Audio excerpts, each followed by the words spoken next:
Assalamu alaikum. My name is Dr. Jonathan Brown. I'm a professor at Georgetown University, and I am doing a behind-the-scenes review about my recent article on Hudud punishments.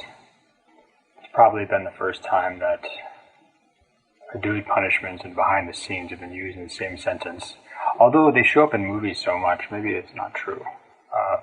But usually the movies aren't good enough to make have behind-the-scenes videos about them. Anyway, what goes on behind the scenes such a project? A lot of reading, a lot of thinking, a lot of typing, a lot of editing, a lot of looking through books, a lot of staying up late at night. But I guess I would say that the things that I maybe wanted to bring up that I didn't really think was appropriate in the piece that really, I don't know, maybe get me thinking about the issue is my father-in-law. He was, years back, he was accused by the government of all sorts of things, and they were all not true, and he wasn't convicted, and he was ultimately left the country, where he lives happily in another country now. But the reason I bring that up is because although he was never convicted, even during the trial, he spent 43 months in solitary confinement. And he said that in a lot of the times, they would, the fire alarm would go off, every 15, 20 minutes. And it was just to drive him crazy. And he said it was just horrible.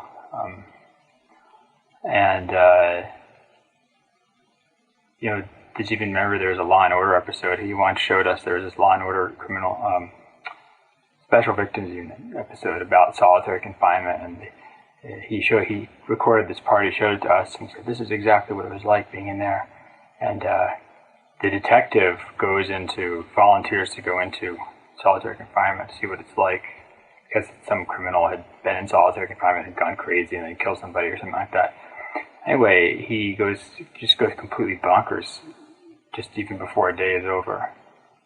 And the reason I bring this up is, two reasons. One, when you talk about cruel and unusual punishment, these are very culturally specific concepts. And in the United States, a lot of people think about, solitary confinement is not that big a deal. Okay, you're by yourself, and being in jail, it sucks, but it's not, it's not cruel and unusual. But in the research for this article, what I realized is that very few societies would put people into little cells as punishment, and very few societies would do solitary confinement as punishment, because this is extremely cruel to people, and it brutalizes them in lasting ways, much more so than just whipping them or lashing them or beating them.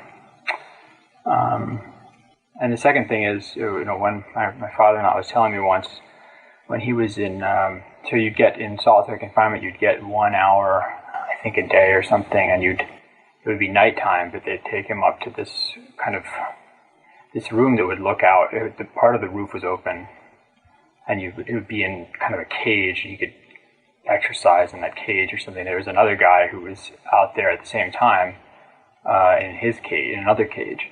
And that guy was actually the head of one of the two biggest gangs in the country. I don't want to mention which one, but he was, they would talk about things, and that guy was in prison for, I think for life. And my father-in-law asked him one time, he said, if you could who would you rather prefer, having your hand chopped off or being in prison for, decades? He said, I'd rather have my hand chopped off. The reason I bring that up is because it really, you think about what cruel and unusual punishment means, and you think about the cruelty of taking away time from somebody. Time you can never give back. Time is something that, if you're robbed of it, you've got nothing else. And the cruelty of putting people in cages for years and years and years and taking them away from their families, away from any ability to be productive, isolating them even further, maybe within that prison. strikes me as very cruel. And so I probably one of the things I wanted to get across in this article is to really challenge how sort of assumptions about what cruel and unusual punishment means. And that's something that's actually argued by a lot of scholars in this country, scholars of law, scholars of ethics, with nothing to do with Islam, but just looking at to what extent some of the very poor assumptions we've made in this country about what constitutes cruel and unusual punishment have to be revisited. So that's something that I thought a lot about when I was writing this article, and hopefully you'll find it interesting and useful. Thanks.